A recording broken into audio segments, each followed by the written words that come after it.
ये एक ऐसी पाठशाला है जहां आप कुछ नया सीखते हैं, नया जानते हैं और कुछ नया करते हैं। आज की पाठशाला में हम एक बहुत ही अच्छी कहानी जानने वाले हैं। इस कहानी के माध्यम से आपको एक ऐसी सीख मिलेगी जो जीवन भर आपके काम आएगी। तो चलिए कहानी की ओर चलते हैं। ये कहानी है सूरदास की। सूरदास देख नहीं सकते थे, पर वो 14वीं सदी के एक संत, कवि और संगीतकार थे जो भगवान श्री कृष्ण को समर्पित अपने भक्ति गीतों के लिए जाने जाते थे। युवावस्था में सूरदास आध्यात्मिकता सीखना चाहते थे, इसलिए वे अपने गुरु के पास गए और उनसे अनुरोध किया, गुरुजी, कृपया मुझे अपने शिष्य के रूप में स्वीकार करें। गुरु को पता चला कि सूरदास के पास बहुत से गुण हैं, लेकिन क्रोध उस पर जल्दी हावी हो जाता है जो उसे सीखने से रोकता है। गुरु ने ये बात समझ ली और उन्होंने उसका क्रोध निकालने के लिए सबसे पहले युवा सूरदास की मदद करने का फैसला किया। गुरु ने सूरदास से कहा, तुम 1 महीने तक सभी गतिविधियों को करते हुए भगवान के नाम का जाप करो और फिर मुझसे मिलो। युवा सूरदास अध्यात्म सीखने के लिए बहुत उत्सुक था, लेकिन उसने उन निर्देशों का पालन किया और हर काम करते हुए भगवान के नाम का जाप करता रहा। इस तरह 1 महीना बीत गया और उसके अगले दिन वो अपने गुरु से मिलने निकला। गुरु के आश्रम की ओर जाते समय एक सफाई कर्मी गली की सफाई कर रहा था और जब सूरदास उनके पास पहुंचा तो सफाई कर्मी की लापरवाही से सूरदास के कपड़ों पर गंदगी आ गई। सूरदास को क्रोध आ गया और उसने क्रोधित होकर सफाई कर्मी को डांटते हुए कहा, तुझे दिखाई नहीं देता? जब कोई पास से गुजर रहा हो तो थोड़ा संभल कर काम करना चाहिए।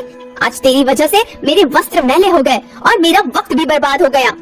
ये कहकर सूरदास घर वापस चले गया और कपड़े बदलकर फिर से अपने गुरु से मिलने चल पड़ा। जब वो अपने गुरु से मिला तो गुरु ने उससे कहा, सूरदास, तुम अभी शिक्षा के लिए तैयार नहीं हो। तुम अभी अपना जप जारी रखो और 1 महीने बाद फिर मुझसे आकर मिलो। सूरदास ने निर्देशों का पालन किया और 1 महीने बाद जब वो फिर से अपने गुरु के घर जा रहा था तो फिर से वही हुआ जो पिछली बार हुआ था। फिर से उस सफाई कर्मी ने गलती से गंदगी सूरदास के कपड़ों पर उछाल दी। इस बार सूरदास का क्रोध 7वें आसमान पर था और क्रोध में इस बार भी उसने उस सफाई कर्मी को खूब डांटा।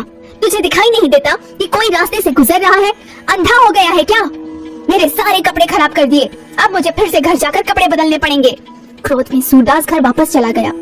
घर पहुंचकर कपड़े बदले, फिर अपने गुरु से मिलने वो घर से निकला। जैसे ही सूरदास अपने गुरु से मिला, इस बार भी गुरुजी ने वही कहा, सूरदास, तुम अभी शिक्षा के लिए तैयार नहीं हो। तुम अभी अपना जप जारी रखो और 1 महीने बाद फिर मुझसे आकर मिलो।